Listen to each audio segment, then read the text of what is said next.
The 10th century mystic and monk Gregory of Narek is one of the Armenian Church's greatest saints. On February 21, 2015, Pope Francis declared Saint Gregory a doctor of the Catholic Church, placing him in the group of foundational thinkers like Saints Augustine, Chrysostom, Aquinas, Athanasius, Ephraim, and Teresa of Avila. On April 5, 2018, a statue of St. Gregory was unveiled at the Vatican and blessed by the Pope, both Armenian Catholicoi and other church leaders participating. What drew Gregory to write about his relationship to God and his church in a way that speaks to the hearts of Armenians and to the church worldwide?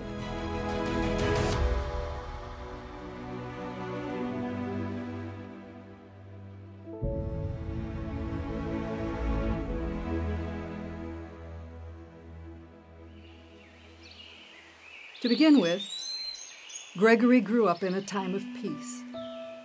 The Armenian kingdoms were about to fall, but in his lifetime, it was still possible to have warm relationships with people of other faiths under a culturally sophisticated, relatively stable government.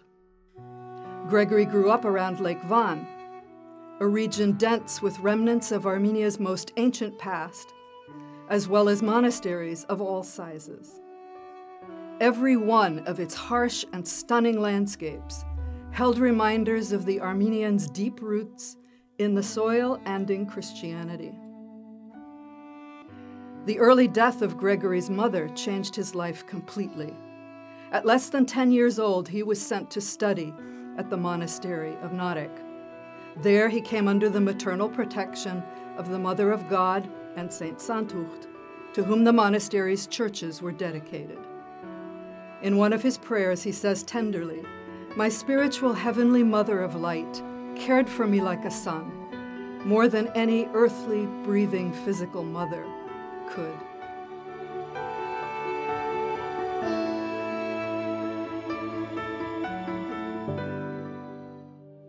Gregory's father became bishop of a province south of Lake Van. Unfortunately, this gentle, learned, even slightly pedantic man fell victim to Catholicosal party politics. The terrible injustice of his father's disgrace afflicted Gregory deeply. Adding insult to injury, the same authorities accused Gregory and his cousin of heresy too. The barrage of hurtful, untrue words was very wounding. Chronic poor health inhibited Gregory's life and prayer, frustrating his desire to live fully. Before he lost the battle against his debility at around 50, Gregory had experienced the full range of doubt, bitterness, resentment, and anxiety. His spirit was forged in the fire of negative emotions on the one hand, and the fire of God's love on the other. Knowing how words can wound, Gregory chose to create words that heal. He says in one of his early prayers, "If the danger of death besieges a person with physical pain, may he find the hope of life when he prays to you through this book. If anyone is suffering, heart-smitten with uncertainty, may she be made whole by your gentleness through these words."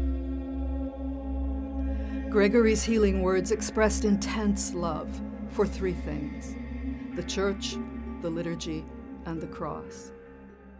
Understandably, Gregory struggled for years with how to love a church, some of whose members, chief pastors even, acted in cruel and shallow ways. Yet the very failings of church authorities caused Gregory to realize that the church is vastly more than the people who temporarily lead it. In his prayer book, he affirmed, "The church is greater than any human being. Like an eternal mountain, she has such great holiness that she upholds no anathema, but graciously pardons those who do not know what they are doing."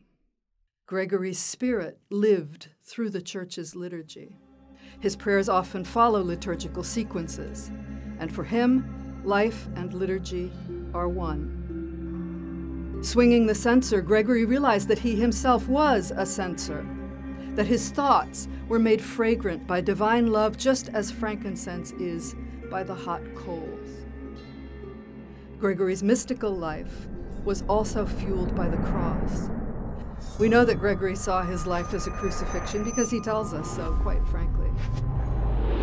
His experience sensitized him to everything that looked or acted like a cross.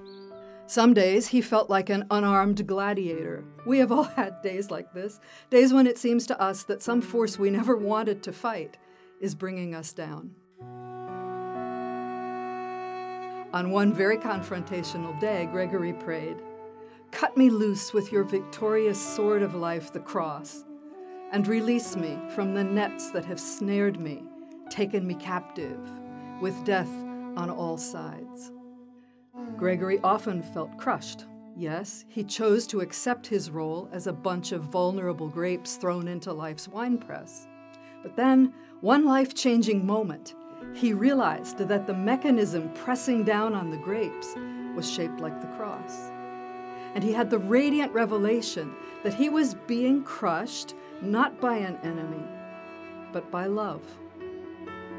In one verse of Gregory's praise to the Holy Cross, Christ says to him, "It is I, and I alone, who press the grapes."